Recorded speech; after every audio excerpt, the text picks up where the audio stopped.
So welcome all to this Ciampi talk. And I'm extremely pleased to welcome Kathleen Thelen, who will talk about attention shoppers, American retail capitalism and the origins of the Amazon economy, which is a forthcoming book.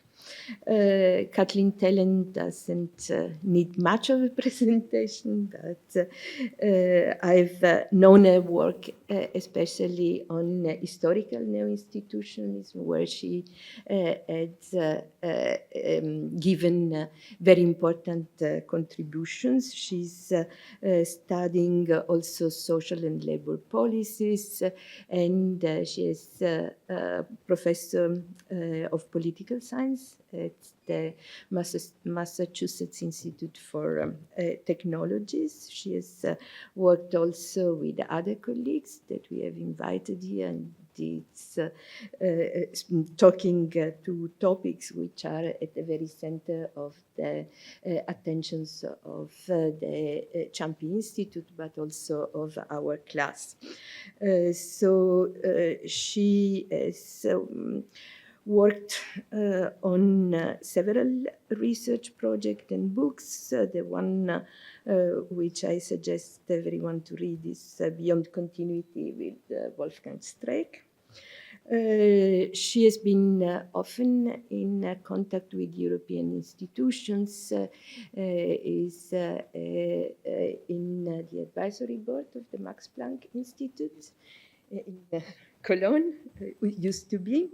She's been chair of the American Political Science Associations, received honoris causa degrees from Vrije University of Amsterdam, LSE, UI, Copenhagen, and several prizes for her work, among which the Woodrow Wilson Prize, Mattei Dogan Prize, the Max Planck Prize itself.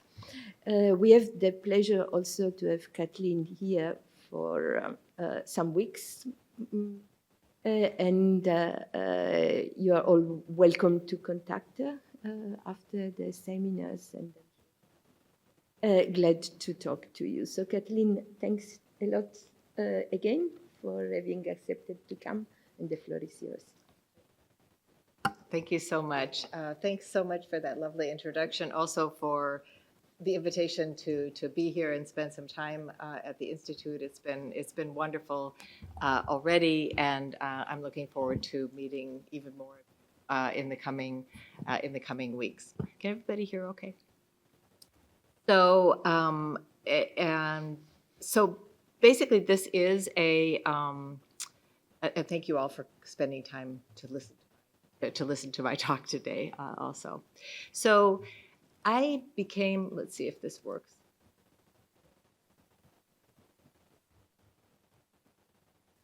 I press this.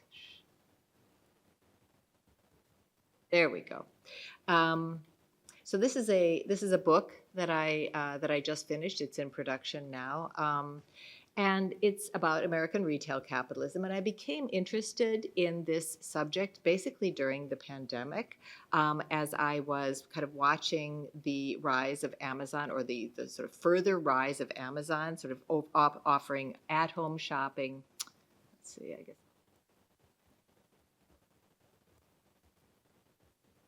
So here's this guy offering at-home shopping for this ever-widening range of goods, everything at extremely low prices because of the high volume that they're able to generate. The company's success, of course, has generated tremendous antipathy among the many small merchants who are, cannot possibly compete with the company's superior inventory and very low costs. You also have critics complaining that the company's profits were being underwritten by the U.S. government because of the really central role played by the post office in delivering goods to the customers. So the firm's employees, ununionized, of course, were bearing the brunt of this kind of monotonous work, but also frantically paced work in these kind of state-of-the-art warehouses that were, that are, of course, deploying the latest technologies. Suppliers to the company, of course, feel squeezed and trapped in a relationship of very unequal dependence because of the extreme dependence of many of these suppliers on this single outlet to get their goods to customers. But of course, consumers love it. Now they have the luxury of shopping from home from this like extraordinary range of every imaginable product and at these super low prices. All of this also, of course, with the money-back guarantee and special perks for loyal customers, and everything, of course, delivered right to their door. And so this is, of course, the familiar profile of Amazon, but it turns out that this exact same description describes very well Sears and Roebuck circa 1906. And it was those parallels, really, between the business strategies of Amazon today and those of Sears really well over a century ago that kind of sparked my interest in American retail capitalism and retail capitalism generally. So I'm a comparativist and, I'm a Europeanist. So, but the American case is really quite important in this area because, the U.S. is really seen as a kind of quintessential consumer society. As such, retail plays an extraordinarily central role in supporting America's consumption-driven, demand-driven growth model. So it turns out, though, that retailing and distribution is a pretty important sector, really across all the rich democracies. As you see here, it accounts for between 10 and 15% of employment across all OECD countries, which actually puts it rather close to manufacturing. As you see here, also, it's even higher than manufacturing than the United States. And then what you see on the right is that these large discount retailers specifically are by pretty big margins the biggest employers in the United States today. And even though European retailing has, I think, been moving toward the American model on some pretty important dimensions, I think it's fair to say that the U.S. Still stands out in some pretty significant ways. So this figure just captures various kinds of restrictions on large, low-cost retailers across a range of countries. It includes things like restrictions on shopping hours, restrictions on promotions and discounts, various kinds of regulations that are imposed on large outlets specifically. And what you see here is that retailers in the U.S. face almost no restrictions. There's similarly low restrictions in Australia, which was actually just very recently liberalized. And what you also see is sort of low de jure restrictions on retailers in Sweden. But of course, that's a little bit misleading because many of the things like shopping hours are actually regulated through collective bargaining rather than statute. So the U.S. also, of course, stands out in other ways that you'll be familiar with if you visited the United States. One is the U.S. just has way more retail space per capita than most European countries. That's what you see on the left in the graph there. And that's, of course, partly a function of these gigantic shopping centers that you find on the outskirts of virtually every American suburb. But it also reflects the really ubiquity of these big box discount retailers like Target, Walmart. It turns out that 90% of Americans live within 15 minutes of a Walmart, which is a really striking figure, I think. And of course, these places are basically always open. And that's one of the differences to Europe that I'm going to circle back to a little bit later in the talk. And then last but not least, these huge low-cost retailers are just enormously popular in the United States, right? Amazon, even before the pandemic, 2019, came out on top of a survey of people asking about their most loved brands. And so Amazon was at the top of that. Amazon consistently, even today, gets extremely high favorability ratings in almost all of these kinds of polls. So the central role played by retail and these big discount retailers specifically within the United States seem to be one of the more distinctive features of the American political economy. And so that's what I set out to try to get to the bottom of. So what do we know about the politics of retailing? Well, in diving into this, I found that there is a great deal of really wonderful work by economic historians and economic sociologists who have given us tremendous insights into consumer culture and also into consumer credit. But surveying all of this literature, I found that there was really nothing on retail as a sector specifically, which is, of course, the focus of my work. So economists and management scholars have, of course, studied retail, but many of the explanations that are offered for the rise of these big mega retailers are quite apolitical. It's a story about the size of the American market, or it's a story about sort of technological or organizational innovations on the part of these kind of brilliant entrepreneurs that really allowed these companies to grow to their current dominance. I think there's a lot to that, but unsurprisingly, maybe I'm a political scientist, so the argument that I've been developing is more political. I want to argue that mass retailers in the United States were not simply exploiting or responding to market opportunities, rather they were creating them. They were actively creating them in part by exploiting regulatory gaps as they grew to dominance in the American context. Okay, so legal scholars have actually offered a more political view of the story of the rise of these big retailers in the United States. Probably the most important or the most seminal article in this field is by Lena Khan, who's on the screen here, and as you may know, is now head of the American Federal Trade Commission. And she attributes, in this kind of landmark article, she attributes the rise of Amazon in particular to the ascendance of the so-called Chicago School of Law and Economics that started kind of in the 1970s and really rose to prominence in the 1980s. And this is a school of thought, legal thought, that placed consumer welfare, which is typically operationalized as consumer price, kind of at the center of American antitrust theory and jurisprudence.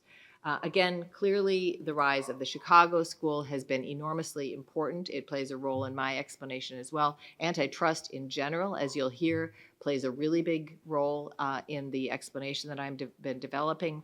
But where I part ways with this particular strand of legal scholarship is that I want to show that the changes of the 1970s and 80s are really just the latest chapter in what is in fact a much longer story, one in which large, low-cost retailers have basically always enjoyed an incredibly privileged position within the American antitrust regime.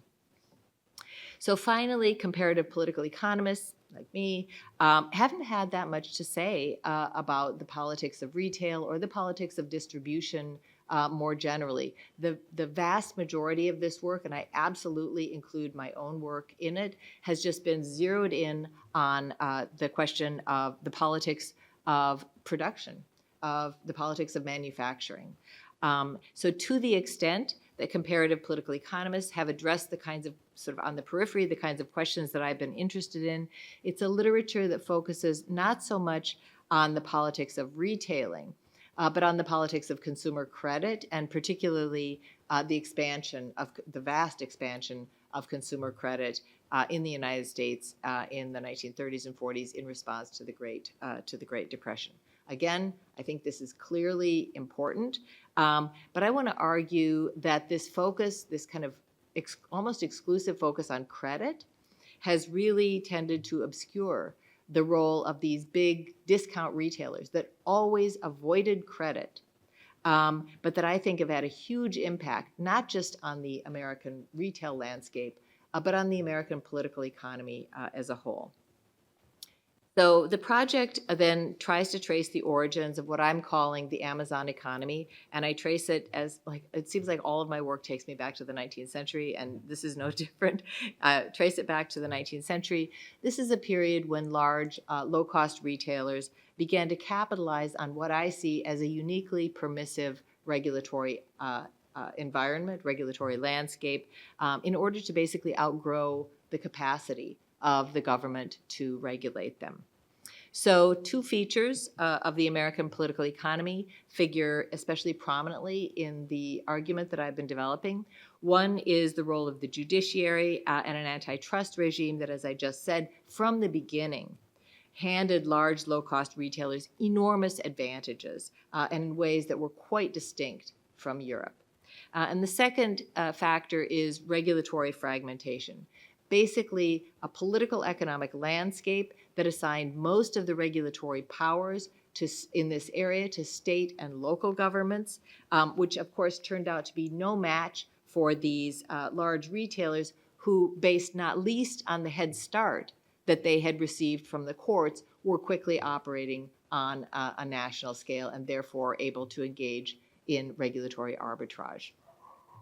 So the argument in a nutshell is that judicial forbearance and regulatory arbitrage are what allowed large American retailers to grow.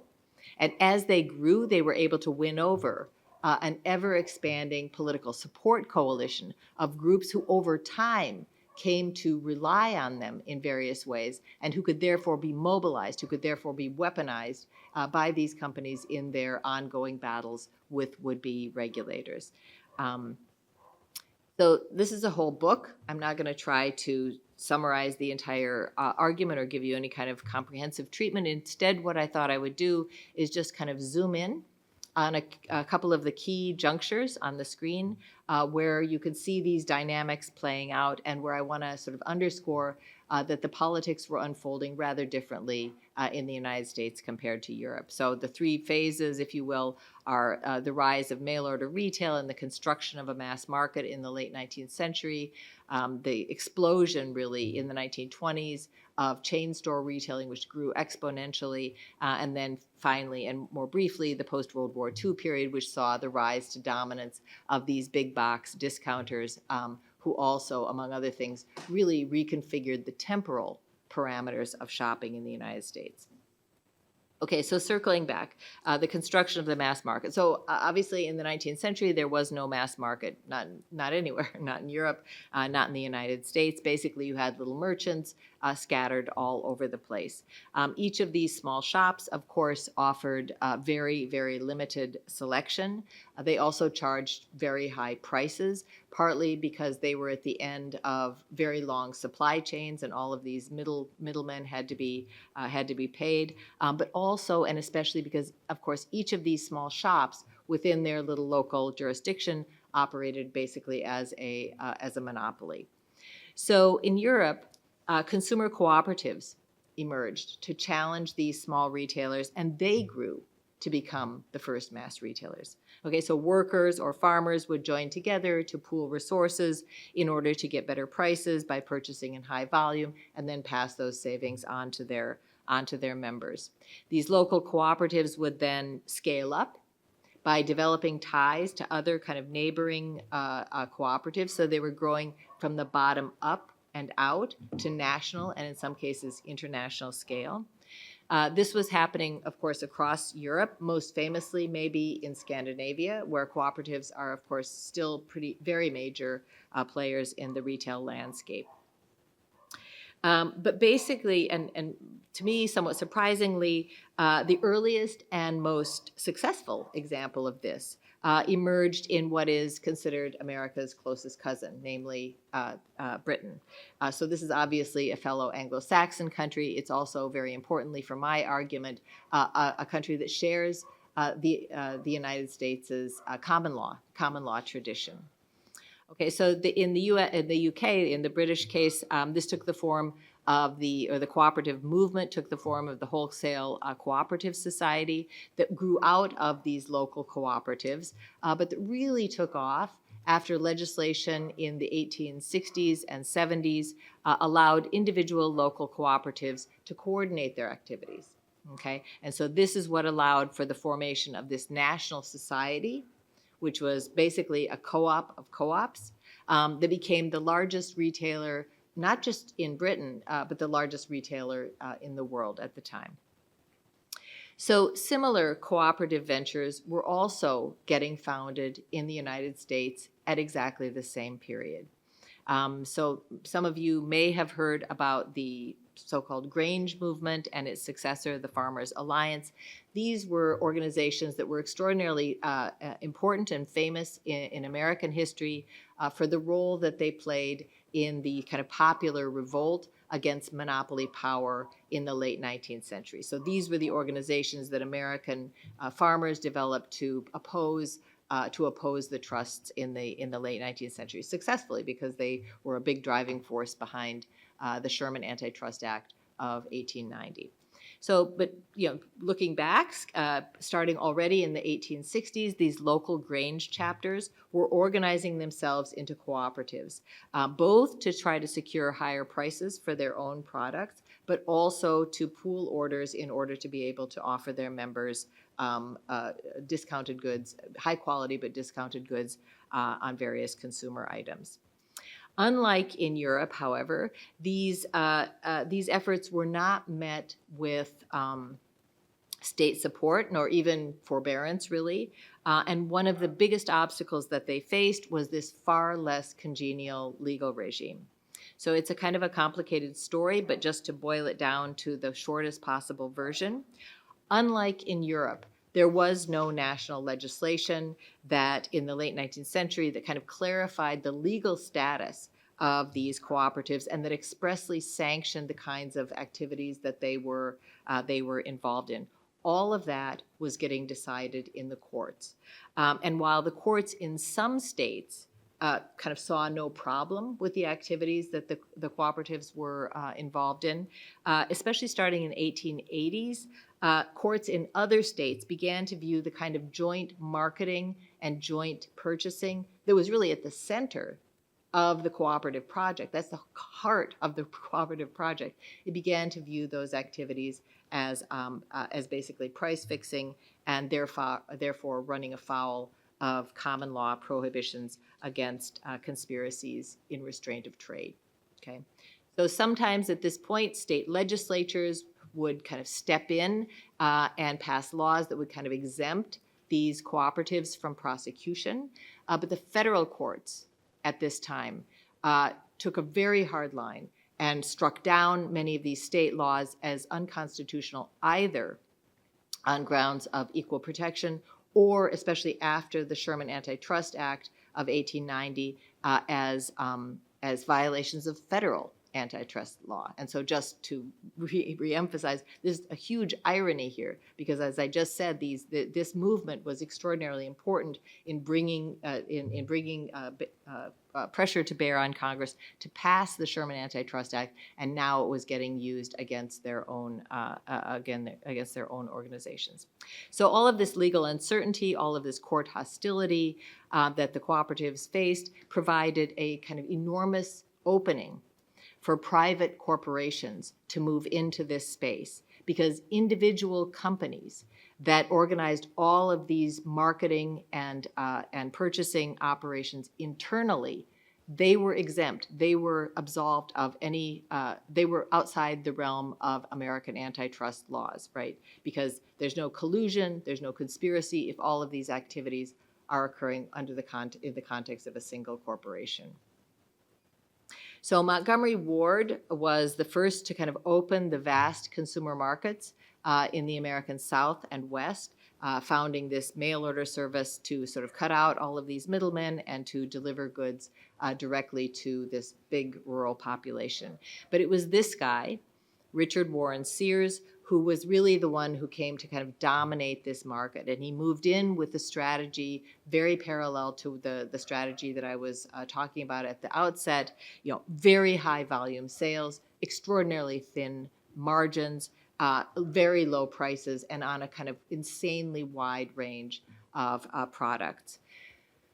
So when the Sears catalog was founded in 1886, it wasn't even really a catalog. It was basically a one-page kind of flyer that sold only watches, basically. But within just 20 years, 2 decades, this catalog was thousands of pages long. You could literally buy everything from toothbrushes to entire prefabricated houses that would come to you with all the mill work done, and you basically assembled them at home. It was basically like ordering a chair from IKEA, and then you put it together at home. Actually, those are still standing in the American Midwest. You should definitely go visit a Sears house. Many of them are in Illinois. So the expansion of these companies would not have been possible, though, had it not been for the way in which they were able to exploit public infrastructure for private ends. Okay, and so here the U.S. postal system played an absolutely critical role in the growth of these companies, because this provided these companies not just with a heavily subsidized way to get their catalogs and their goods to this, rural population, but it also, they were able to use it as a critical financial intermediary in their relations with their customers. So in Europe, as I said, cooperatives grew from the bottom up and out, right? They had local branches all over the place. You could sell things for cash. You could allow people to run a little tab, a little bit of credit. But Montgomery Ward and Sears, by definition, had no retail outlets, right? But more importantly, virtually all of the rural customers that they served were unbanked. They had no bank accounts, right? So how are you going to do these long-distance sales? Sending money through the mail, of course, was extremely problematic for the obvious reasons that, letters go astray, letters get stolen, especially if they have cash in them, and there's no record of any kind of payment. So this is not going to work. So none of this would have worked without the money order service that the American postal system offered. So this was a service that the government had introduced earlier, and for completely different reasons. It was actually introduced in the context of the Civil War to allow Union soldiers who were fighting in the South to be able to get their salary checks home safely. But these retailers were able to sort of take advantage and really repurpose this public service to serve as a critical financial intermediary for their private interactions with their customers. And just to give you a sense of how crucially, a company like Sears depended on the infrastructure of the U.S. postal system. Here are the instructions from the catalog from 1908. It says, if you live on a rural route, just give the letter and the money to the mail carrier, and he will get the money order at the post office and mail it in the letter for you. So this is how America's first mass low-cost retailers were able to reach and also win over this vast millions of rural consumers who now had access to this exotic new world of every imaginable consumer good, and all at prices that their local merchants couldn't even begin to match. And then once, of course, you have this loyal, you could say, kind of captive rural consumer base, you can also mobilize them as a political ally in your next political battles. And one of the most important of these battles in this period was to secure legislation to expand postal services, basically to carry more and bigger packages, so parcel post. This was something that was of clear value to a company like Sears.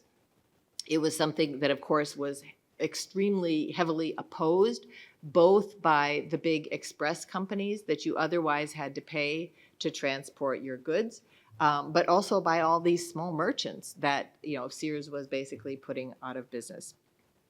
So when legislation on parcel post was being considered, these mass retailers actively weaponized their rural consumers, among other ways by encouraging them to, in various ways, to blanket Congress, to send to their Congress people petitions in support of this new service, which they did. And so what you see on the screen here on the right is that petitions in favor of parcel post basically spiked at precisely the moments that Congress was considering this legislation to expand the service.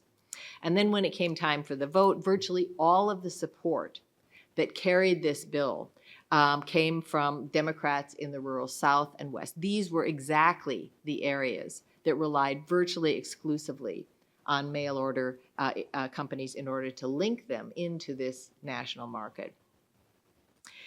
Parcel post then ushers in this kind of golden age of mail order.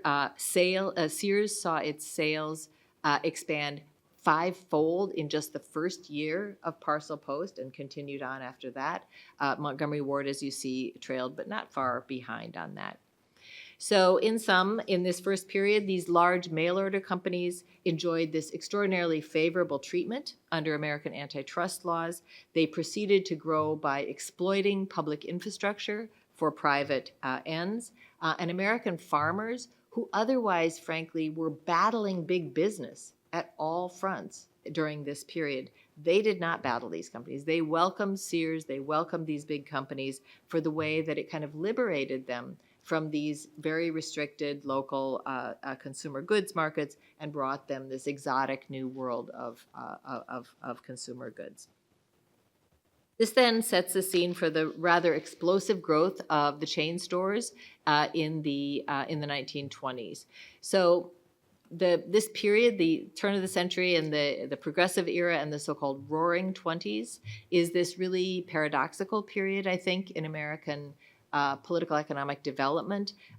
You have, on the one hand, high and rising inequality, and that goes for both wealth inequality, which is in the kind of green or blue there, and income inequality, which is in the red.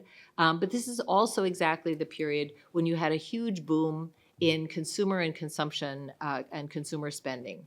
So Americans were buying things like washing machines and vacuum cleaners really decades before their counterparts in Europe. So how did the average American get all this stuff? Part of the answer to that is actually that established retailers were finding ways to work around what at the time were rather restrictive usury laws, finding ways to sort of offer credit to customers, and that's actually another story of regulatory arbitrage that I don't have time to talk about. We can talk about it in the Q&A if you like. But the other development that really fueled consumption in the 1920s was the phenomenal growth of chain stores, which didn't offer credit, operated on a cash-only basis. Okay, so you had a bunch of new entrants to the retail market: Woolworths, J.C. Ben Franklin. They didn't offer credit. They were competing exclusively on price. Okay, so these chains grew extraordinarily rapidly in just these 10 years, from 1920 to 1930, just 10 years. I tried to put some figures on the screen to give you a sense of how quickly they grew. At the bottom, what you see is that the numbers in Europe were far lower, and that's in large part because these kinds of operations were encountering much stiffer headwinds. In other words, the politics were playing out rather differently on the two sides of the Atlantic. What did those politics center on? They centered on two issues. One is resale price maintenance, and the other is special taxes on large retailers. And I'm just going to talk briefly about each of these, mostly to underscore the differences to Europe. So resale price maintenance arrangements involve contracts through which manufacturers commit retailers to charge a specific, typically minimum price for their goods. At the time, these were especially promoted by manufacturers of patented goods because they wanted to preserve the reputation of their brand and not let them be seen as equal to less quality items. But of course, small retailers also love these kinds of arrangements because if everybody has to charge the same price, that is going to relieve them of competition from these larger and often more efficient competitors. So in that sense, resale price maintenance reflected, or in some cases kind of created, an alliance between brand manufacturers and small retailers on one hand, and these larger low-cost retailers who at the time were already explicitly advocating for what they called the right to cut prices. So resale price maintenance arrangements were perfectly legal and actually very widespread in Europe throughout the interwar period. And in fact, in many cases, as you see on the screen, they survived well into the post-World War II years. In Germany, finally, they were eliminated in 1974. And this, too, goes back to this very different approach to what in Europe is called competition policy, what in the US is called antitrust policy, because in Europe, this principle of the freedom of contract was also, extended to include recognizing contracts that under American antitrust or competition law would be considered anti-competitive, things like resale price maintenance at the time. So resale price maintenance arrangements were not just legal in Europe's coordinated market economies, this you might expect, but also in Britain, again, a fellow liberal market economy, a fellow Anglo-Saxon country, and again, importantly for me, a country that also shares America's common law tradition. So the organizational vehicle through which these arrangements operated was the so-called British Proprietary Articles Trade Association. This was an outfit that was founded in 1896. It brought together manufacturers, wholesalers, and retailers into this association that jointly policed and administered a set of protected prices on trademarked goods. So what I am about to describe would have been 100% was 100% illegal in the United States. But the way it worked is that manufacturers would set their prices. All these retailers out there would monitor those prices. They would notify the association if some retailer was found to be violating that price. And then the association would collectively enforce that price, the manufacturer's price, by putting that offending retailer on a so-called stop list. And being on the stop list made sure that none of these companies would supply them. So small independent retailers were, of course, huge beneficiaries of this. This really channeled retail competition in Britain in this period away from price and toward things like location and in some cases also quality. The situation in the United States was radically different from very early on, starting at the latest in 1911, arguably 5 years earlier, 1906, but definitively in 1911, the Supreme Court ruled that resale price maintenance arrangements were per se illegal under a prevailing antitrust. And the landmark case here, the one on the screen, pitted a big discount retailer, a discount drugstore, a price cutter, against a small manufacturer of patented medicine.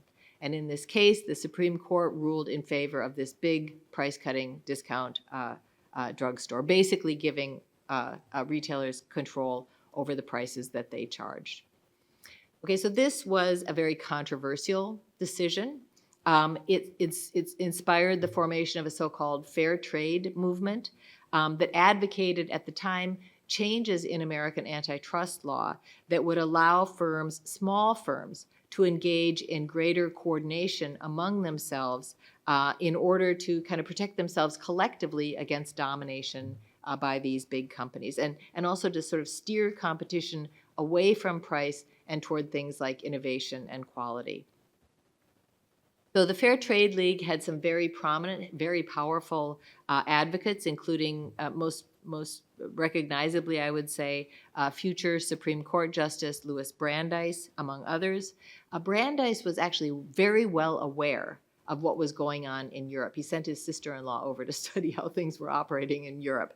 And he really admired many aspects of what he called the alternative model of a regulated capitalism that he saw developing on this side of the Atlantic at this time.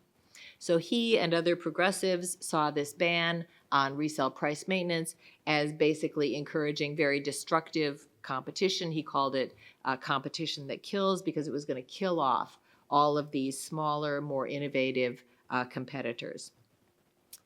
However, these American fair traders were completely stymied in the courts throughout the 1920s, throughout exactly that period that, as I showed on a previous slide, the chains were experiencing this really exponential growth.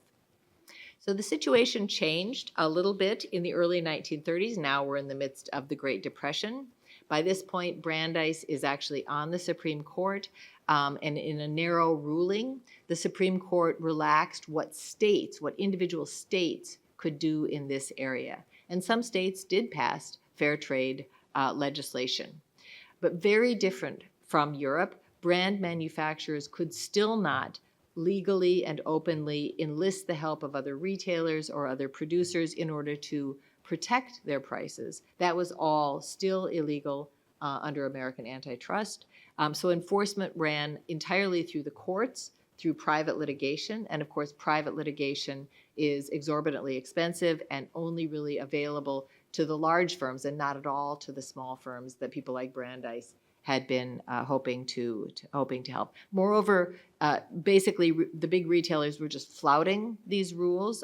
They knew very well that many small producers would not find it worth their while, would not be able to challenge them in court. And of course, again, the chains had grown tremendously. So you have these big national chains, and they had a lot of other ways to avoid all of these rules. They could switch their sourcing to avoid the states that had passed fair trade laws, or a lot of them simply bought the entire output of suppliers to avoid it. So the trade magazine, that at the time, it's still actually the main trade association magazine for chain stores, Chain Store Age it's called, was at the time actively publishing articles on how to get around these laws. So running parallel to all of those battles over resale price maintenance during the Depression were efforts to slow down the chains in other ways, okay? And this took the form of efforts to impose heavier taxes on these big chain stores. And so what you see on the screen here is just a kind of sample of the rhetoric of the time. These chain stores are considered, vicious price cutters. They're running legitimate retailers out of business. They're kind of callous, foreign entities that don't contribute anything to the local economy. We're in a depression at this point, so you have the rise or the reemergence of populism. So you have populists like famously Huey Long saying, I would rather have thieves and gangsters than chain stores in Louisiana. But again, these initiatives ran into all sorts of trouble in the courts in the 1920s. State tax laws were getting struck down, especially on grounds of equal protection. And even where they were not struck down, the chains, again, just were able to engage in regulatory arbitrage, kind of reorganizing their operations to avoid these taxes or to minimize their obligations under them. So trying to tax these big chains, these big national actors at the state level was clearly not working. So this all kind of culminated in a big, I would say, kind of last-ditch effort in 1938 to try to impose a chain store tax at the national level, which is the level at which the chains themselves were operating. But this was an idea that really went down in flames because by this time, the chains were able to mobilize all of their allies in huge public relations campaigns to defend them. So what you see on the screen here is just an example. There was a referendum that was held. This is from Utah, basically where the chains are saying, yeah, if you tax us, we're simply going to pass those costs on to you. So just be aware that this is going to cost you more. And of course, the chains won in that, and other referenda like it. And so when the time came to consider this legislation at the congressional level, you had all of these groups coming out of the woodwork to now defend the chains. So farmers and farm organizations, they turned out in support of the chains because they now depended on the chains as a very reliable and kind of efficient way to distribute their goods, but also because the chains were enormously helpful to farmers to sort of unload periodic surpluses, which was a huge problem in the American Midwest. Manufacturers, even those producers who had been fighting with the chains over pricing, they now kind of came on board because we're in a depression.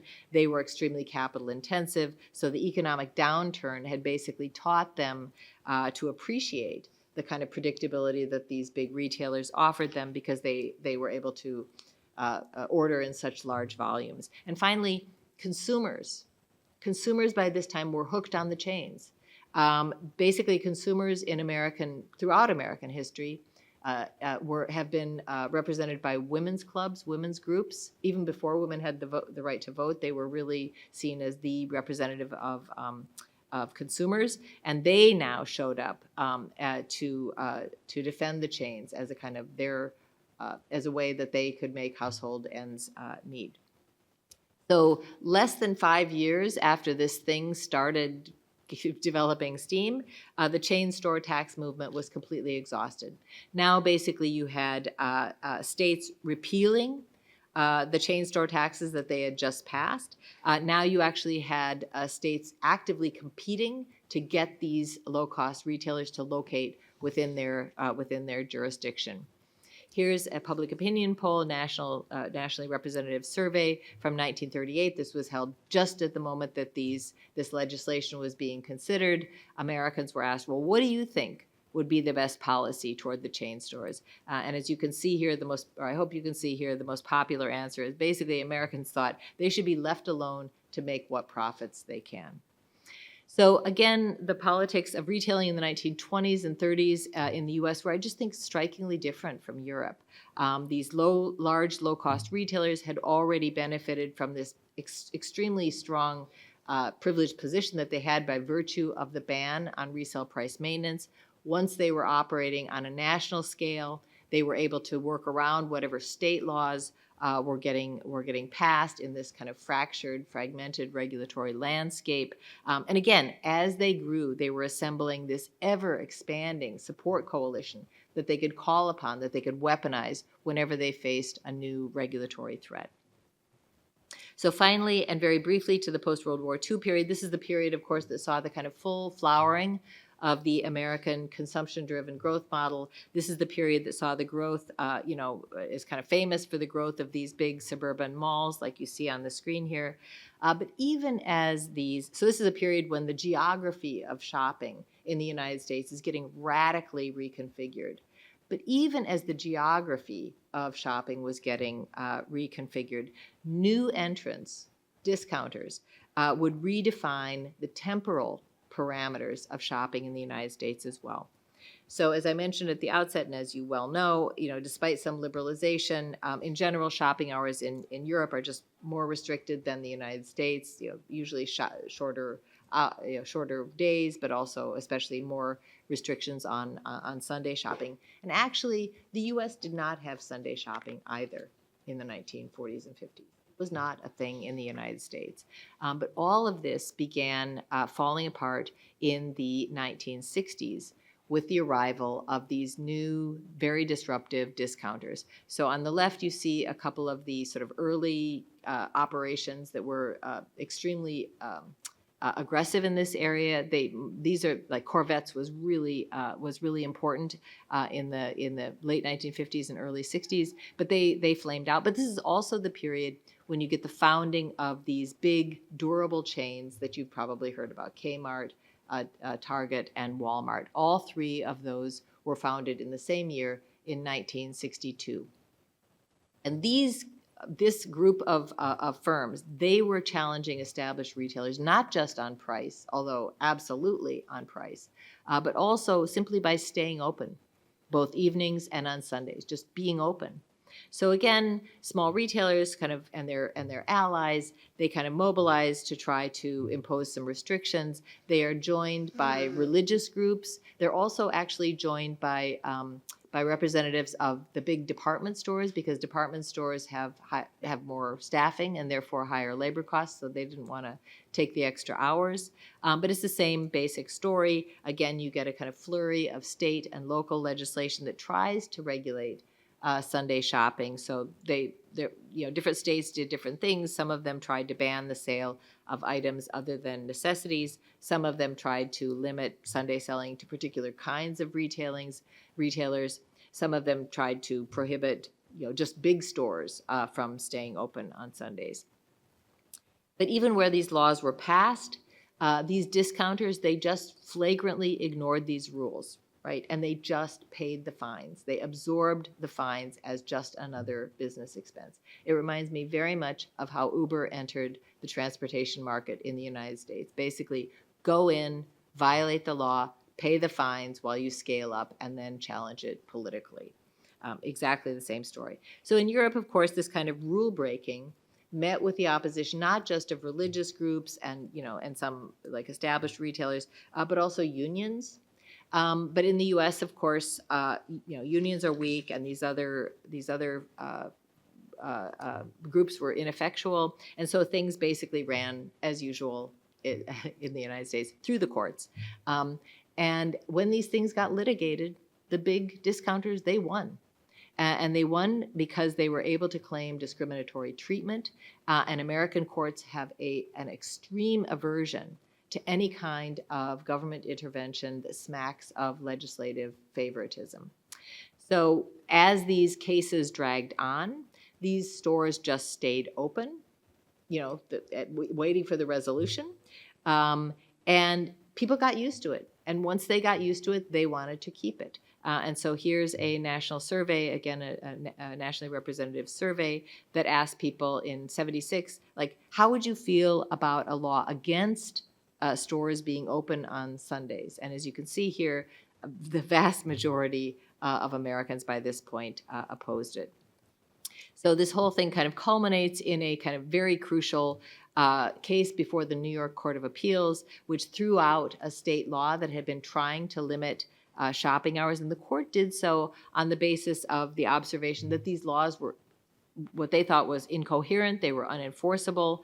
And this was dangerous because having these laws on the books but unenforceable meant it sort of encouraged what they considered an erosive disrespect of the law.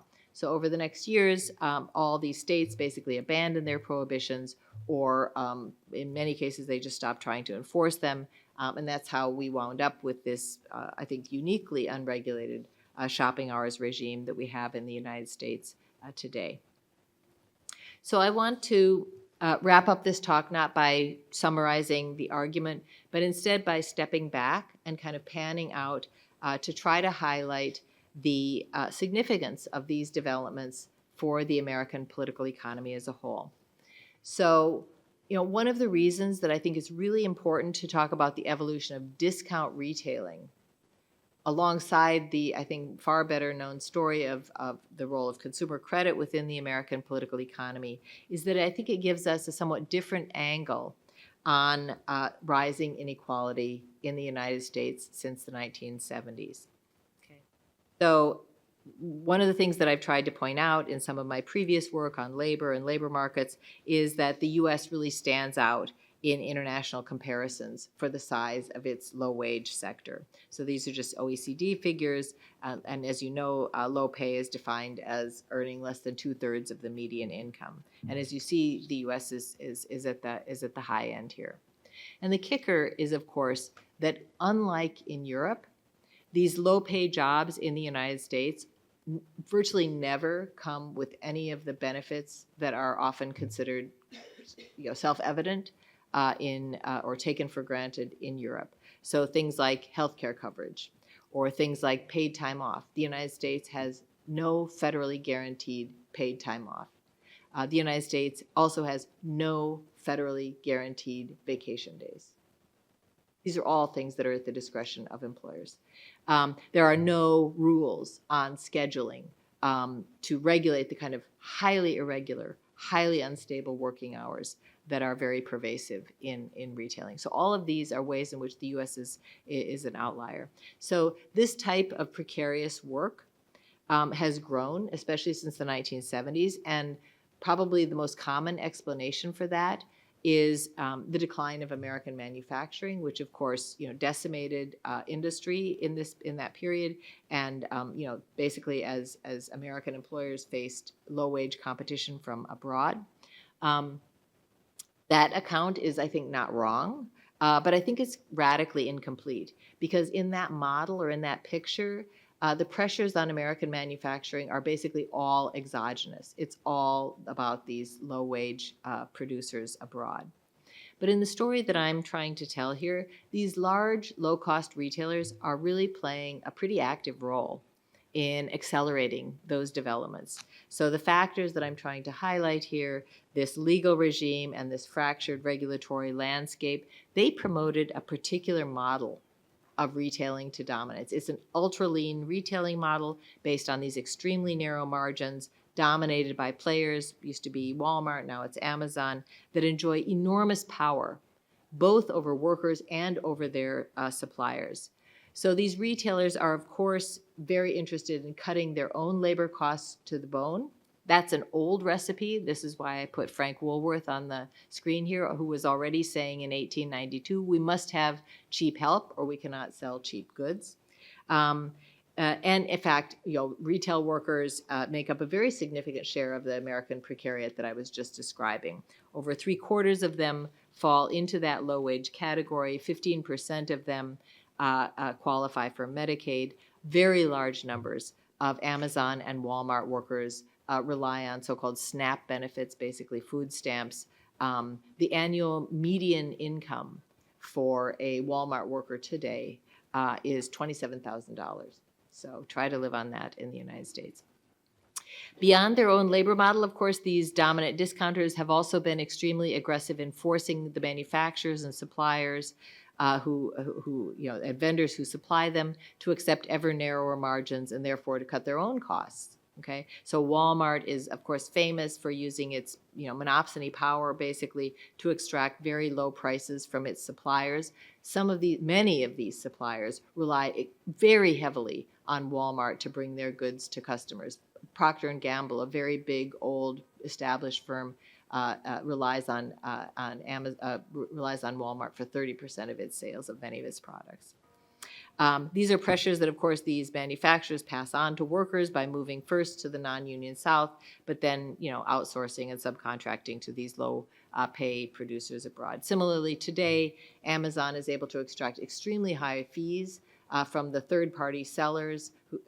Like 60% of all sales on Amazon are third-party sellers, and Amazon extracts a very high fee on all of these. And these sellers are completely dependent on Amazon to reach their consumers.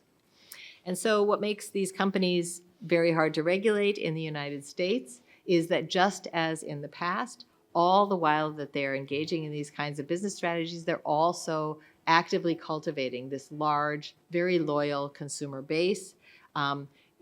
It turns out that, I don't know if you know what Amazon Prime is. Amazon Prime is this thing where you pay an annual fee, and if you pay the annual fee, you get free shipping and free very fast shipping. 2/3 of all American shoppers who shop online, and that's like a lot of people. 2/3 are Amazon Prime members. So you begin to get a kind of normalization of these relationships as people come to think of it as perfectly normal to expect these low-priced goods to be delivered to their door. Used to be within 48 hours, then it was 24 hours. Now I live in Boston. Many times it's kind of same-day service. And then once you're in this cycle of low margins and low wages, you begin to have this very large population of low-income workers who basically rely on these low-cost retailers to help them make ends meet. First of all, because of the low prices that they offer, but also because, for people who work these long hours, often 2 jobs, have no paid time off, as I said, certainly can't afford the high cost of daycare in the United States. For people like that, and that's a large share of Americans, it is not an option to kind of shop around at a bunch of small stores. Basically, it's a great relief just to be able to go to some big box store in the middle of the night and buy everything you need at these low prices all in one go. And then final slide, it's not just consumers who have come to rely on these retailers. When the pandemic hit, I don't know about here, but in the other European countries that I know better, basically the government mobilized its healthcare infrastructure to administer the vaccines to the public. Right? That is not what happened in the United States of America. In the United States, the government turned to these big discounters, CVS, Walgreens, and Walmart. That's how they administered vaccines to the American public. Walmart actually played a very central role, a crucial role actually, in reaching rural populations that are otherwise completely underserved by the American healthcare system. Walmart also played an enormously important role in servicing those groups that cannot make it because of their jobs, cannot make it to a clinic to get a shot in the middle of the day. You could show up at Walmart at 10 p.m. and get your shot. So my point is definitely not to celebrate these large retailers. I just want to point out that the United States is in an extraordinarily deep equilibrium here, one that is sustained, not just by the popularity of these retailers, although that too, but really by the kind of infrastructural role that they've come to play in the lives of many Americans. So thanks for listening.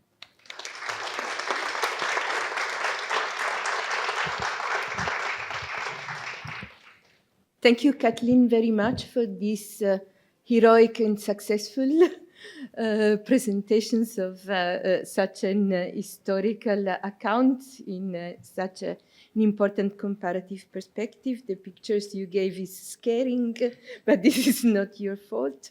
Now I have two discussants.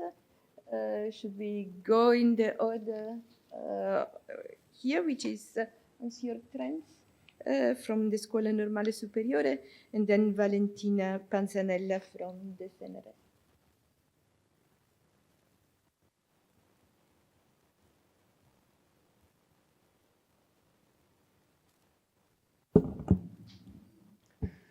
For this very interesting talk. I must say that I'm not an expert in comparative political economy, but I always enjoy very much reading and also learning from scholars who have done such an impressive work like yours, which is a whole historical excursion into the history of the American retail capitalism. So I found this very instructive. So thanks also for sharing the book, which I had the chance to be one of the first readers, I guess. So that is really a privilege. And your argument in brief is that American retailers grew in scale and scope, not simply because they were more efficient or more productive in a free market economy, but by taking clear advantage here by the very permissive legal infrastructure, and also by employing strategies of what you call regulatory arbitrage here. And the conditions for this were met in the US, but not in Europe. And I'm interested here in this comparative perspective. It's a story that is quite often told and of a particular interest when seen from Europe. It's usually told as a horror scenario from a European perspective. And that is how we in Europe do not want the market to look like. And we can do it much better in Europe. And you see here, this is also very popularized in memes here. This is a meme that became quite popular all over the internet some years ago already. And I found it recently reposted by someone. It sums it up quite well, that somebody actually made a fact-checking here, and the conclusion was that the figures that are reported in this meme seem to be quite accurate, actually. But I still think that this is a misleading somehow, because it seems to suggest that trade unions, labor law, and other restrictions in Europe did limit the growth of low-cost retailers. But if you look closely, in the case of Denmark, where I lived and where I pay taxes, and paying taxes, and this makes an important difference, it certainly blends out that this increased cost of production for low-cost retailers in Denmark are kind of shared, that a lot of them are covered by existing welfare systems and by the tax system, in the case of food, also, by the way, by the EU agricultural market that keeps prices for agricultural products low in Europe, lower than in the US. So my question would be, how can we explain the large-scale growth here of low-cost retailers precisely in Europe and in the EU common market? And I think there was an exponential growth since the 80s and 90s. And many of these retailers, low-cost retailers, seem to be German, by the way. And more recently, also what we observe in Europe is the almost unstoppable growth of Amazon on the European market, and very much so as in the US. So we can ask how much is left here of the European model. Does it still matter, the European model? And did the European free market not ultimately also facilitate low-cost consumption here?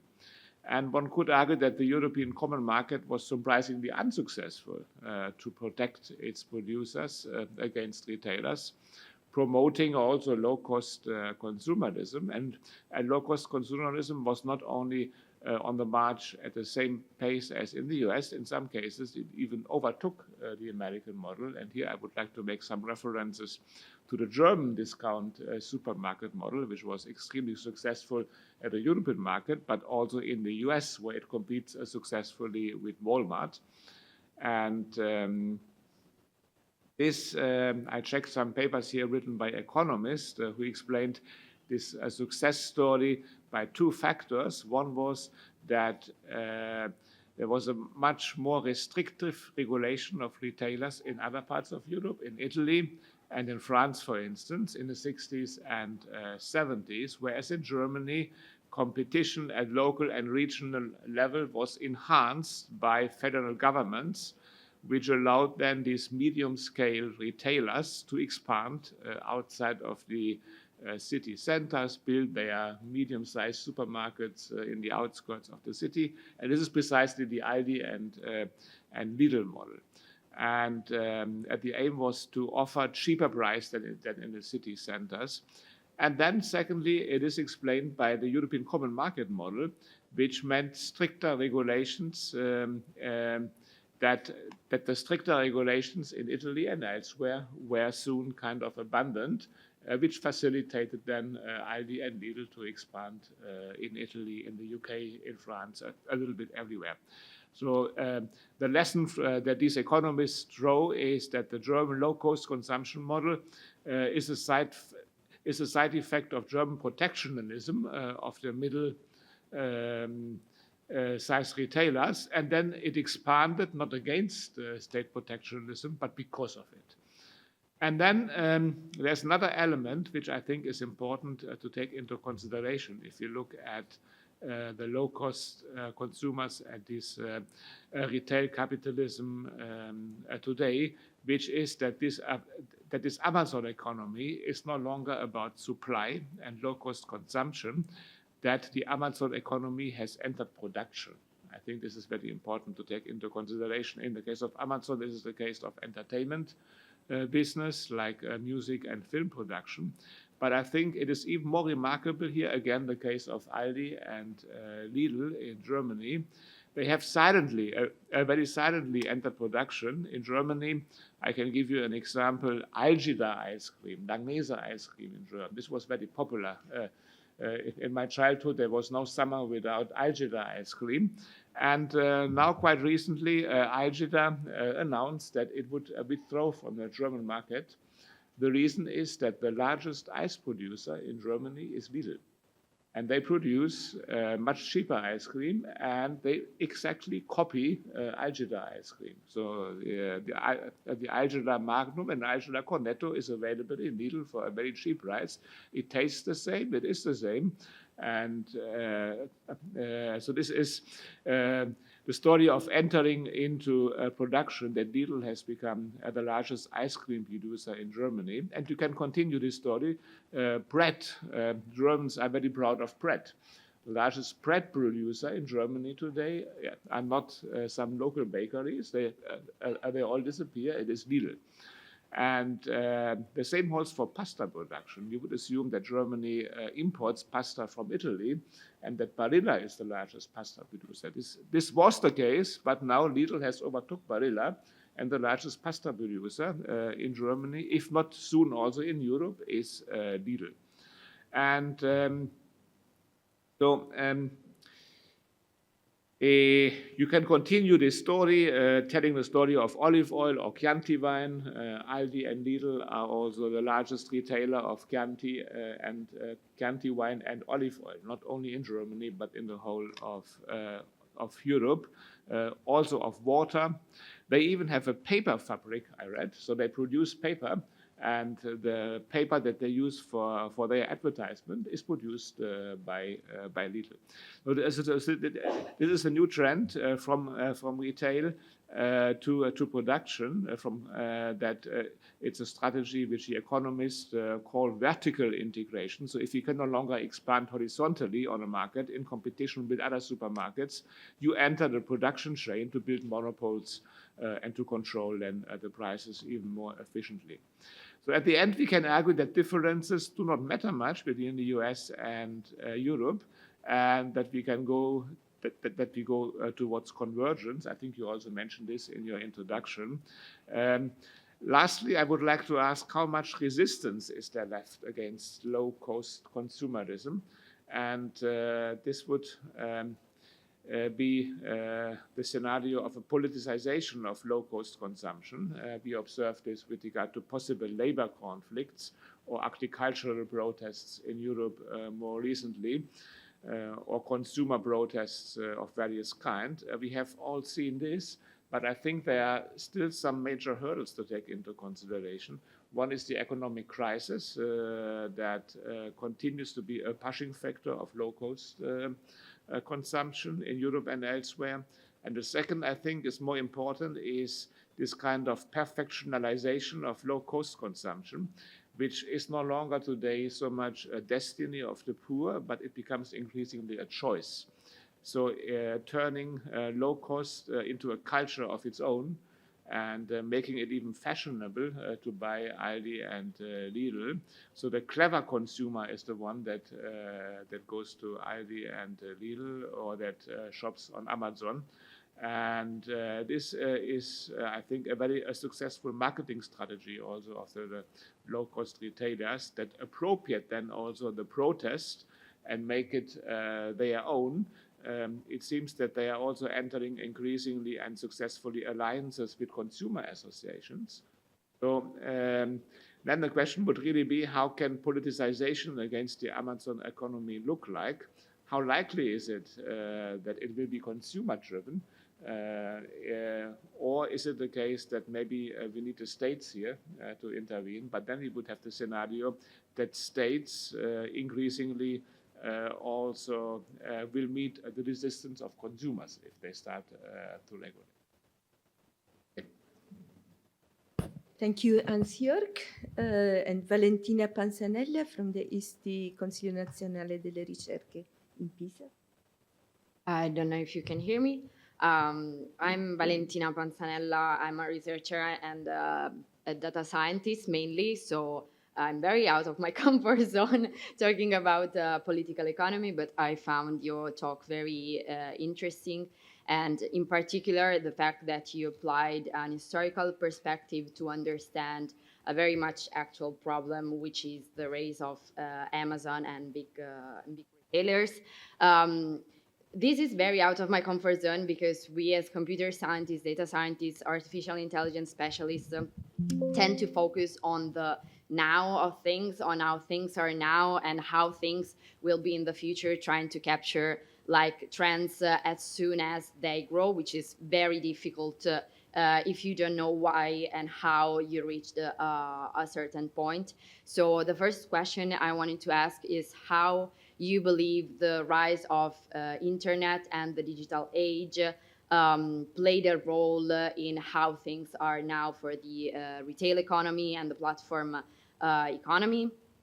And the other thing I wanted to ask is about how we can, if you think there is a solution to this difficulty of developing and enforcing policies on such large companies and large platforms, because for example, we find ourselves as data scientists and computer scientist researchers in a weird loop of knowing that these platforms may pose problems for the economy, for their workers, and especially for their consumers who love these platforms so much and are dependent and attached to them. But these ideas come from very little evidence, come mainly from whistleblowers that were inside the companies and exposed problems as soon as they were fired or they got out of the company, like from Twitter, now X, or from Facebook, now Meta. But we as researchers are not able to enter to contrast this asymmetry of knowledge because we do not have access to their data. I think I read in your manuscript and also in your other works that this huge asymmetry in data property is not only a problem of now. Also, Walmart had a huge amount of data about their consumers, which creates a huge asymmetry of information and knowledge between consumers and companies, but also companies and governments, because they know a lot about how their consumers behave, how they think. And now we are worried that they will also be able to shape how consumers think, how they feel. We do a lot of research on how social media and other online platforms impact human behavior, human psychology, and also public opinion. But we are not able to effectively obtain the data from them that we need to prove that there may be harmful effects, because we are not able to prove that there are harmful effects. And they do their internal research mostly saying, no, but we take care of the harmful effect ourselves. Don't worry, we are very fine and good at this. We are technically very able to take care of everything. Do not worry. And also in Europe, where the main difference I see with the American landscape is that the European Union tries to enforce a lot of regulation and laws on these big platforms and tries to at least pose fees when these regulations are broken.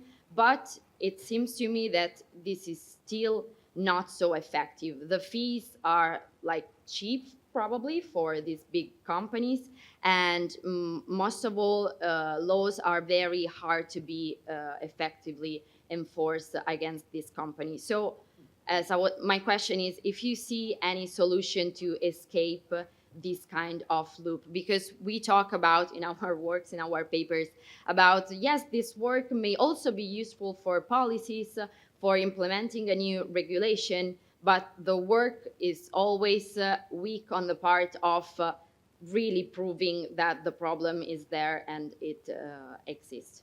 So this was my point of view on the thing as a computer scientist mainly. Thank you. Thank you very much. I think Kathleen is probably, yes. Yes, I think this is the terrific, wonderful comments.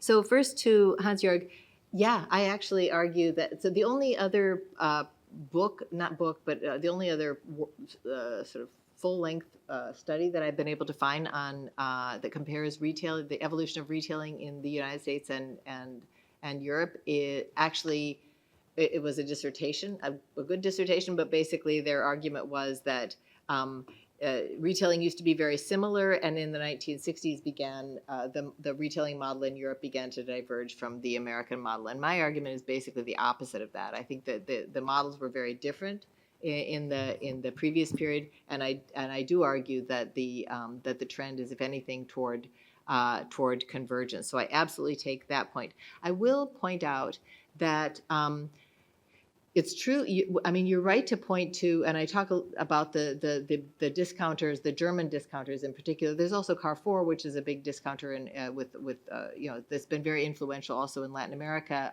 with a base in France. But the thing about Lidl is that, first of all, it's food. It's the grocery sector. Most of these discounters in Europe are located in the food sector, and that's especially true in Germany. And so, one of the things that you might be able to argue, I haven't argued it, but I've heard people sort of allude to this, is that, for the German growth model, you need a strong export sector. And so keeping food prices low is functional, so to speak, for the German growth model. So the first point that I would make is that there are big discounters in Germany in particular. It's very centralized in the food sector, and to a certain extent in electronics as well, Saturn. The other thing is that the model that Lidl is and a lot of these discounters are pursuing is a model based primarily on private label goods. So Lidl, as you point out, is producing, it has a dedicated suppliers. 90% of what they sell is private label. That's a really different model from Walmart, which produces almost nothing itself, or which has very few private label goods, and which specifically focuses on driving prices down of goods produced by other companies. That's a very different. I mean, it's a nuanced point, but it turns out that it's a very different business model, and I think that makes a difference for the sort of knock-on effects of some of these discounters in the U.S. Walmart only goes into private label production specifically to drive down the price that its vendors are willing to offer. And similarly with Amazon Basics, it's a very small amount of what they're doing, and it's precisely based on their command of information because they know exactly what's selling, and so they will cannibalize only those products that are selling well and rob the third-party seller of that product by coming in with their own private label, and then abandon it. So it's a really perverse thing. But I absolutely take your point, and I think it's very important that and worrisome that the things are moving in the same direction. There still are these differences. Like I think one of the things I talk a little bit about in the book is zoning laws, so that American city centers have been decimated by the arrival of these firms in a way that Germany in particular has been trying to preserve city centers in a way that hasn't been matched in the United States. I come from South Dakota, and so South Dakota is a pretty rural area, and there are no downtowns in basically where I come from. One of the lines that I use in the book is that the only thing worse than having a Walmart in the area is not having a Walmart in the area, because if you don't have that, you're really lost. And this is part of this deep equilibrium. Like, how do you have to simultaneously rein in these big discounters while also re-enlivening or bringing back to life city centers that have been pushed out. So I think that's a hugely important point, Hans-Jörg, and I'm really happy that you brought it up. I think it is. I think the trend is toward convergence with some guardrails. And so that gets to your second big question, which is like, what kinds of resistance? So I do think, I think the trend is the same, and I think there are two big, like, I think the key to reining in these actors is I don't place too much hope in the willingness of consumers or the capacity of consumers to mobilize against them. Instead, what I point to in the book is labor law and antitrust. And there I do see, sort of some definitely convergence in Europe. There's a lot of precarity in Europe as well, but the floor is still higher than the United States, especially for sort of gig workers. And the thing about these platform economies, and here I'm getting a little bit over to Martina's some of Martina's points, but a lot of it is about logistics and the convenience of shopping through Amazon. And like I say, I mean, you can tell me, and it's not just Amazon. Once Amazon is offering next day service or same day service, everybody else has to do the same thing. So Macy's has to do same day service. Walmart has to do same day service. The business model sort of spreads because everybody has to emulate in order to stay competitive. I don't know. You can tell me whether you can get. I know Amazon has made inroads in Europe, but I don't know that you can get products delivered to your door on the same day not in Italy. Well, and also not in Germany. I was living in Germany last year, and you have to try these things out. In the same week, maybe. Well, you have to go to a locker, and you have to go to a locker. So the convenience, and the convenience is exactly on the backs of the precarious workers, not the workers necessarily in the warehouses, although them too, but also all of these gig workers that you can pay a minimum amount to carry things around. So that's one. So and I do see initiatives in Europe. I mean, you guys can tell me if this is wrong, but I do see initiatives in Europe to combat pseudo self-employed and the new directive that is designed to sort of say whether workers are in fact dependent on a platform and to regulate in that way. And that's just not something, the American labor law model is just uniquely unfit to deal with these kinds of phenomena because, well, as you know, the American, in order to even organize a plant, you have to actually like win an election plant by, or sort of workplace by workplace, and that's just with this fractured kind of employment, it's very hard to do that. So the other thing that I guess I would point to, and this does bring me over to Martina's work as well, or the wonderful comments. Thank you again. Control of data is absolutely key. I think you're 100% right on that. There are many differences between sort of like Sears and Walmart. The things that I'm trying to the threads that I'm trying to pull through this century and a half have to do with the political playbook and the way that they operate politically, their political strategies. But of course, it makes a big difference that control of data is absolutely crucial for being able to exert the kind of power that they do, both on consumers, but and evade regulation, and also on their suppliers. I mean, we've moved certainly in the U.S. and probably here too from a push model where manufacturers used to produce stuff and then push it out to retailers who would then like sell the stuff, and now it's a pull model, and the retailer is basically dictating to the manufacturers how much to produce, under what kinds of things, and at what price they'll pay. So control of data is absolutely crucial. And in terms of solutions, and this is where I'll sort of end up also. First of all, I do think as imperfect as it all seems, like, okay, I'm an American, and so like it's bad here, but like I come from the United States, and so what I see happening in Europe in terms of countervailing powers, especially sort of new EU directives on or the EU antitrust. The Data Markets Act is I think a much more proactive. I mean, part of the problem in the U.S. is that these actors can just do things, and then years later maybe they get a fine. But that's an environment that as I said, they thrive in. But these kinds of proactive measures, I think, and especially the European approach to abuse of dominance. Abuse of dominance is just not. It's not sanctioned in the United States. The consumer welfare standard that is now dominant in American antitrust jurisprudence absolutely sanctifies all sorts of dominant vertical restraints of all sorts. And so I think that is a big difference to Europe. And one hopes that those kinds of guardrails, both the labor, sort of a higher reservation wage, just by the virtue of the fact that you have a social net, and what the EU is trying to do, at least to force against abuse of dominance.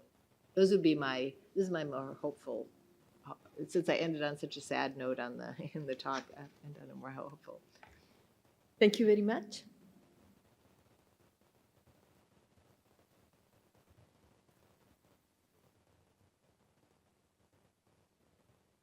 Comparative historical political economy, because the alternative would have been to create a social welfare utility function, add only one thing like prices, and then judge the world through one single parameter, saying this is a wonderful world.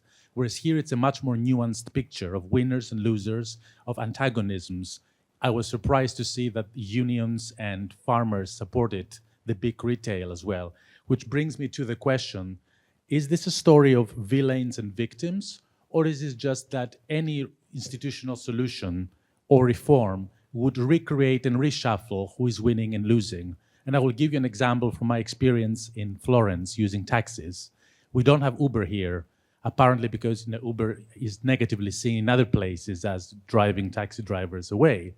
But every time I come to Florence, and previously as a struggling student, I found the prices exorbitantly expensive here to move from one place to the other. And I know that there's an old lady living next to me who wants to go to the hospital outside the city, and she can't, actually she has to pay a lot of money to go there. With Uber, it would have been much cheaper. Similar with when I come here and visit a pharmacy, their legislation protects small, medium-ranked family businesses and gives them a good lifestyle. You can be upper middle class having a small pharmacy here, but I do my shopping in Boots because I know that I will pay half the price. And as a student, as a low-income person, it was something that benefited me a lot.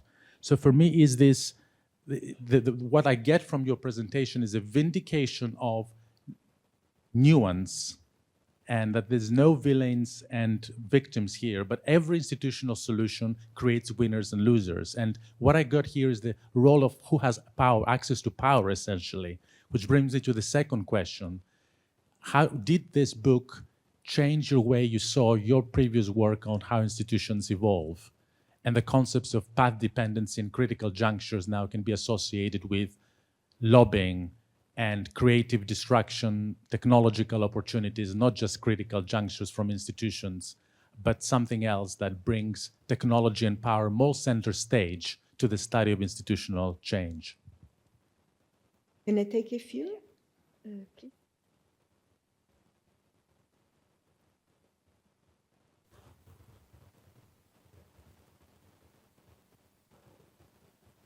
Thank you.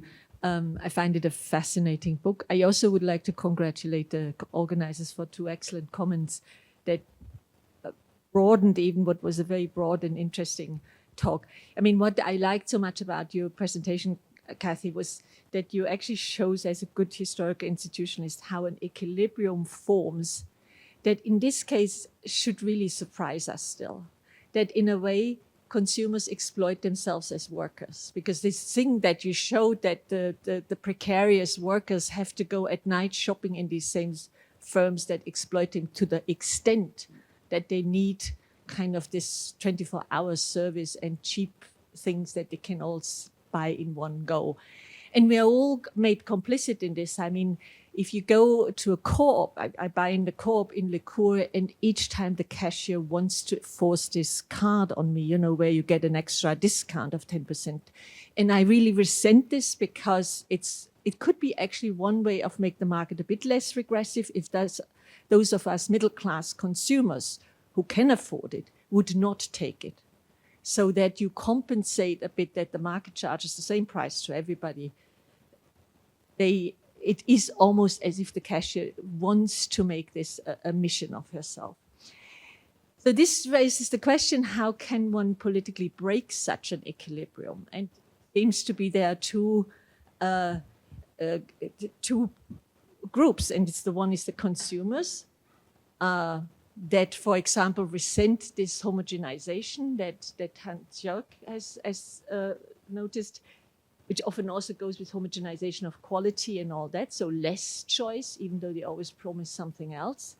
And the second is, of course, the suppliers. Now, as a political economist, you would always think suppliers should be the ones who go against this. And I think there is a bit of a story in Hans-Jörg's thing that what you see, this homogenization, it all becomes Lidl brand, is a perverse consequence of this brand protection that you have in Europe, the DPO and so on, you know, that the buffalo mozzarella has this stamp on it, it must be buffalo. I think you only get in Italy, or feta is Greek feta, and the Danish have to call it something else.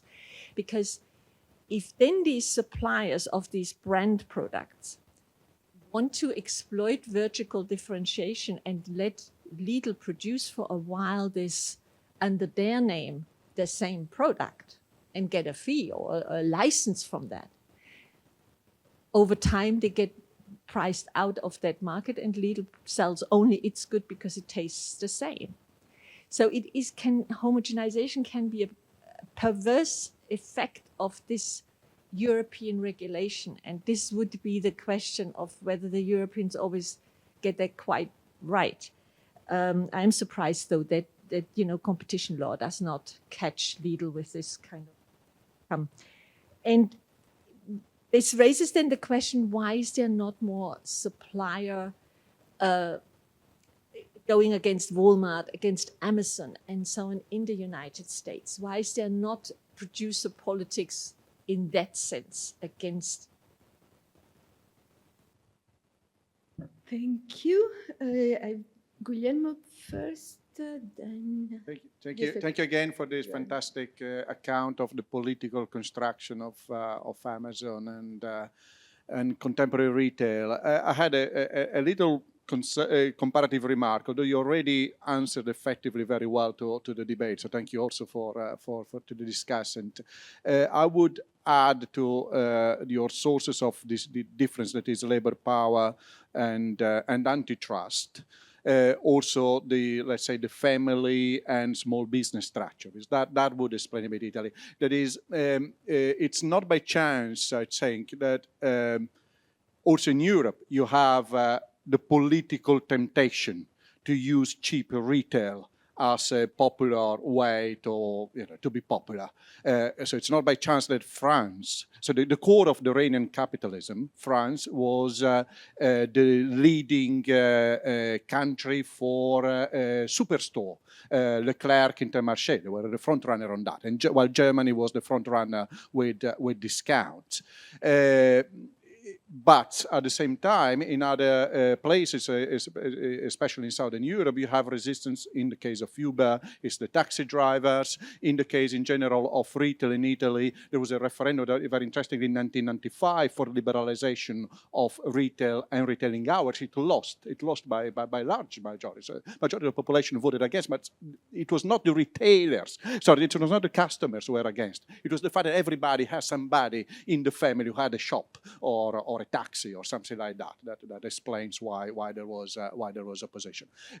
So the big question actually I have to ask is, as a labor sociologist, because you're talking, let's leave logistics to the side, which is very interesting, but it's a bit different. In retail, as a service, you have the problem of the triadic relations between customers, employers, and workers, which is specific of service and makes it very indeterminate about who will be with whom. You can have an alliance between the employers and the employees against the customers. You have it all the time, where in the shop, the worker convinces the buyer to buy what actually is convenient for the shop. You can have an alliance between the worker and the customer. Every time a worker tells the customer what is convenient for the customer in exchange of good treatment of a tip. Or you can have the alliance between the customer and the employer, especially when the employer uses customers to control the workers, which happens all the time. What Amazon manages to do with technology is to make it impossible or extremely difficult to have an alliance between worker and customer. So they managed to break this possibility of a collusion, which for a service employer is the source of all problems. So they managed to separately control the workers and separately control the customers. There still is a marginal possibility. When I call some service at Amazon, sometimes they try their best by saying, you remember you may receive an evaluation form, remember that I need at least 9 or I get fired. Sometimes they try it, but they are controlled because the conversation is recorded, so they can't do very much. So my question is whether you see among labor movements any possibility, you seem to completely dismiss it, to create in other forms a coalition with the customers. Because it seems that politically it is impossible, but maybe organizationally there is, or culturally there is any other way for this possibility of a collusion between customers of workers to be recreated in the current context. Thank you. To a first round. Let me say just a few words about each of these. These are fabulous. So first, to the point about, is this a story of villains and victims? And you're quite right.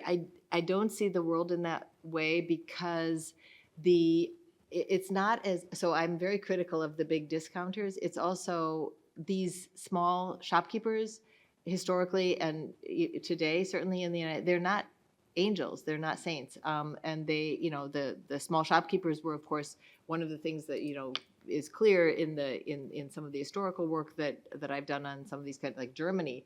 Small shopkeepers were really a backbone of for National Socialism, and so it's not like this is a world in which a lot of people, like right now there's a kind of movement among some legal scholars in the antitrust space who are very pro-small. And I think there are advantages and disadvantages, right? I mean, one of the things about the particular labor model that we have in the US is that it's very easy for small businesses, and in fact, in some cases legal, for them to avoid, to not go by like minimum labor laws. And so it's like, that's not necessarily the solution. And in fact, I was just on a dissertation committee yesterday.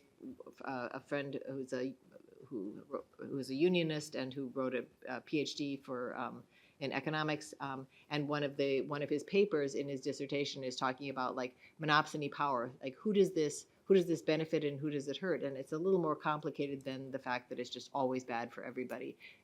In fact, it turns out that industrial concentration, to the extent that there's a threat of unionization, can be actually it can be easier to organize big employers than chasing a bunch of others.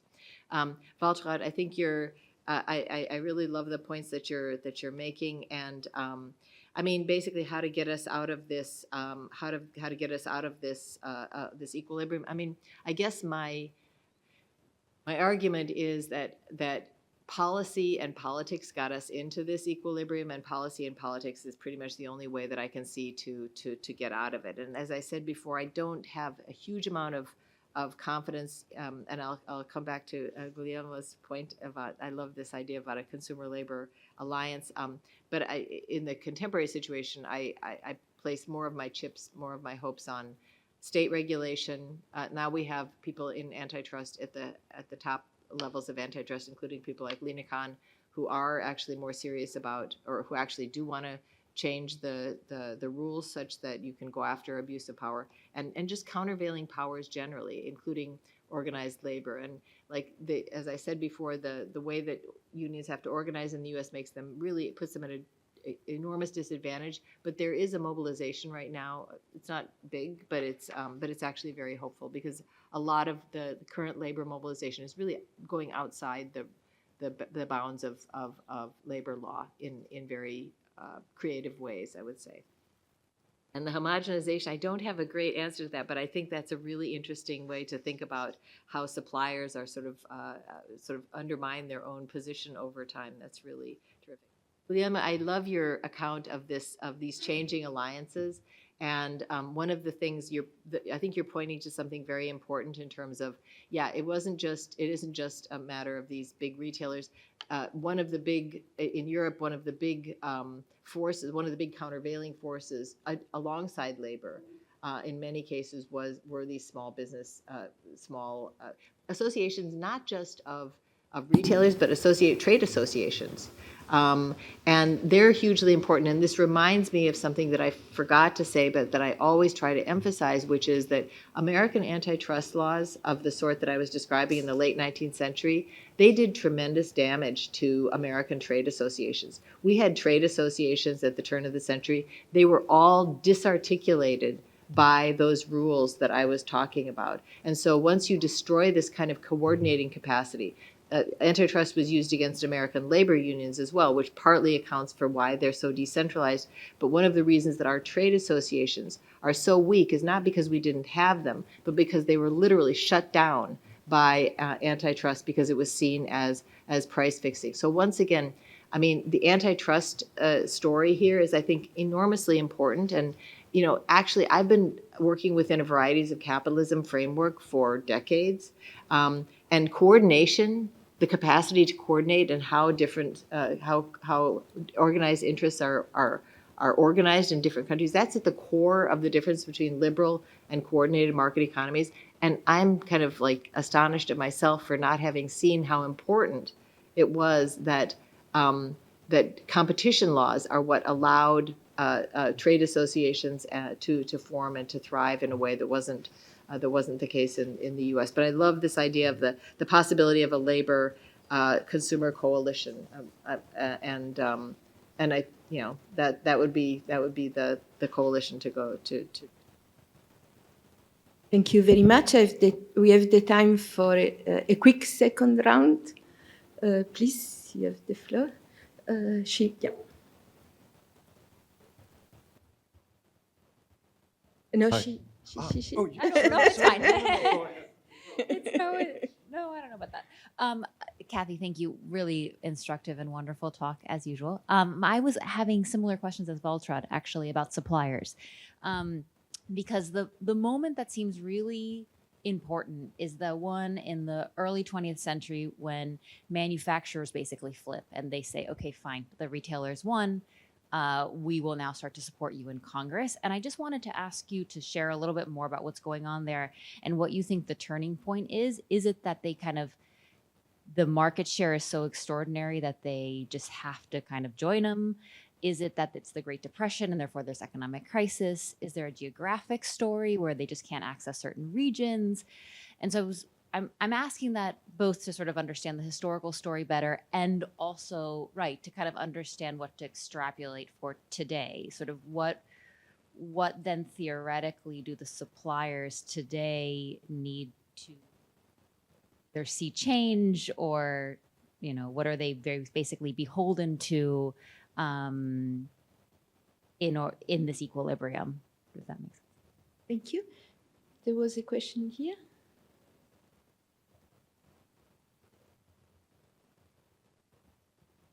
Thank you again for this conversation, for this discussion. I was wondering if from the point of view of the digital evolution, if you see an evolution like a linear evolution from the retail economy, the chain stores to Amazon, because from the point of view of the digital transformation, we have a completely different business model. Amazon's business model is not similar to the chain stores business model. And I was just thinking, listening to your presentation, that, for example, I studied the digital transformation from the point of view of the media and of the creative industry that has been disrupted. And many other industries have been disrupted. Chain stores, the chain stores haven't been disrupted, but still, Amazon is another thing, is not the same business model. As Valentina was pointing out, the object of their business is data. So is survival of the chain stores is transitory. Amazon is going to disrupt also the physical chain stores, and also, yes, I was wondering if you see an evolution or a potential disruption, because Amazon is another thing, is not the same model. Thank you, Roland. First, congratulations. It's really an impressive talk, and one of the most impressive for a long time that I've listened to. And I really liked your historical approach, because a lot of talk about Amazon and all the other gig company economy, Uber, etc., they are very much in kind of technological presentism, maybe. We could describe this, and we can only understand them if you have a long-term historical approach. And I would push you a bit longer, even more back in your historical explanation. You hinted at that when you said that antitrust laws in America were actually fought for by progressives, and progressive movements have then been victim of something they were advocating for. And in fact, I think if I remember correctly, I'm not an expert, you are, that a lot of the 19th century progressive movements were movements against the so-called robber barons. And in the term antitrust, there is a kind of a progressive connotation against these barons, against these trusts. Whereas, ironically, in Europe, competition law is very much linguistically linked to competition and neoliberal thinking.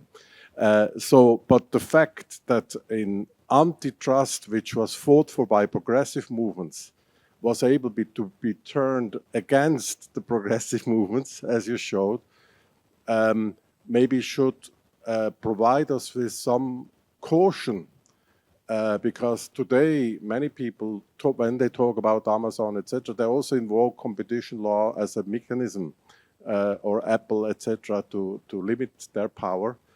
So maybe I would like to reflect a bit more about the history of antitrust, the progressive past, and maybe the progressive movements just chose the wrong instrument. So when they ask for antitrust, so maybe there is something wrong with competition policy, and progressive movements should use other political tools to advance their causes. You last one, Vala.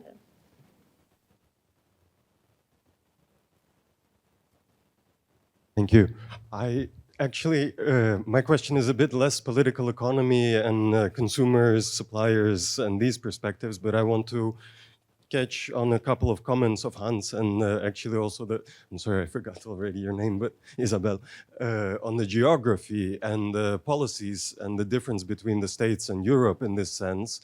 And I want to ask if specifically policy is not about trade, supply, retail, and consumption would be interesting to look into, but maybe policies about sort of lifestyle and, let's say, geography specifically, because my first assumption also about big retail stores, big malls, Amazon as well, there's a lot to say about the suburbia of America and how this was planned, how this was also created, and the history of suburbia itself, and what role do all these big stores and retailers play in that specifically compared to more sort of tighter living in Europe, in the more, I wouldn't say more urbanized Europe, but yeah, still there is this specific difference. And I think politically and socio-politically probably more, this has a big impact as well.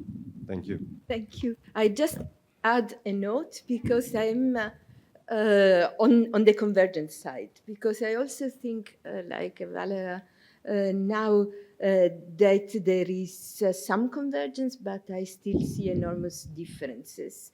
And one is related with the space, also just the urban setting, but the other also with sociology of consumption. So how much, for instance, presence is important. And there, I don't know if there have been research on different type of consumption's logic in co-op, which is the main type of retailing in many rural areas in Italy, and Lidl, for instance, or the type of retailers that you have in the United States. So, because you pointed two dimensions. One is cheap, and the other one is at the distance with Amazon. But what I saw living in the countryside during the pandemic is that places like Coop are places where people meet and talk. And this is also sort of restraint. But thank you very much, and I give you that's great, and I'll try to be real quick. Isabel, your question about the shifting alliances, like what happened that manufacturers were suddenly on board. So there's two answers to that. One is that the macroeconomic situation really changed. The 1920s were a go-go period, and so they were in control. They, retailers were fighting for supplies. So it was like there's a balance of power, and in a period of high consumer demand, it's the producers that are in the driver's seat.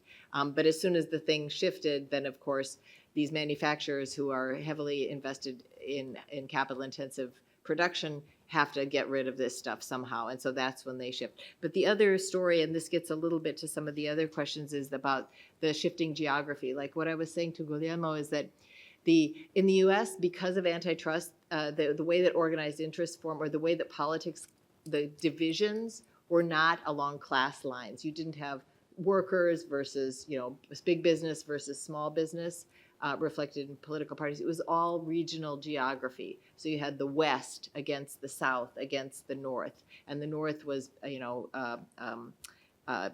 industrial, and the South had a very different labor model. But they were actually crucial because in order to get any kind of majority in the Congress, you had to have the South, and the South was interesting because on pricing, they were on the side of discounters because they were a low-wage economy, And so they were against the manufacturers who wanted to charge goods. But as I was pointing out on taxes, they were on the other side. They were against the discounters because they wanted to tax them. And so there are huge, really interesting reversals. But the geography or the geometry of the alliances follows a much more regional, sectional logic in the United States than elsewhere. And Roland, I think you're right about the progressives. And I mean, the thing is, the laws have stayed the same. I mean, we still have the Sherman I mean, like a lot of these laws are just the same. It's how they're enforced by the courts. And so what turns out to be really important in the United States is like the legislature does stuff, but it's really about how the courts interpret this. And so nothing has changed from from a lot of these things. They're just the same, but how they are instantiated and how they're enforced and how they're interpreted is what has shifted over time. And so one of my big agendas in this book is to draw attention. I think political economists, or at least I, have ignored the courts for all of my career, basically. And I think the courts are, in the U.S. at least, are an enormously important site of contestation and for issues having to do with the political economy.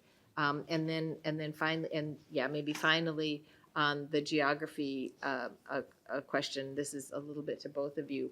I mean, it's Jan Logeman these are all choices. The fact that we have these big suburban malls, that was a political choice. You're absolutely right. I mean, that was government policy. We're going to inspire home ownership in the suburbs, and we're going to actually provoke the growth of retail out there. And part of it goes back to, again, a perversion, really, of the progressive. It was a progressive idea. Zoning was a progressive idea that was imported from Europe in the 1920s, basically to keep industrial smog and keep people away from like industry because they were living very close. And so, but the way that it got implemented in the United States is very distinctive.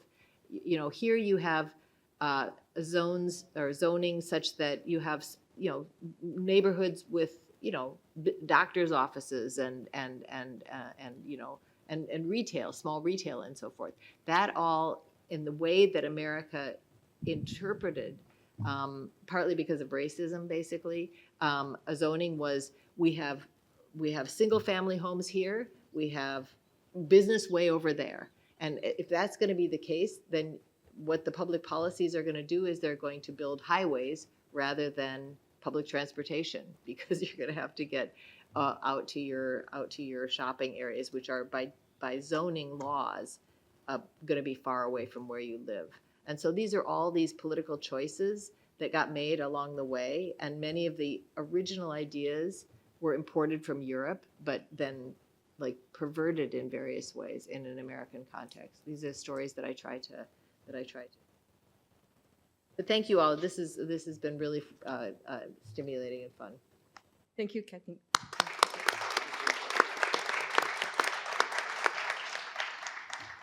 Just to remind that on Monday we can continue the conversations with the presentations of Roland Ernst's book, which also addresses some of the questions that have been raised here. Thank you. Thank you.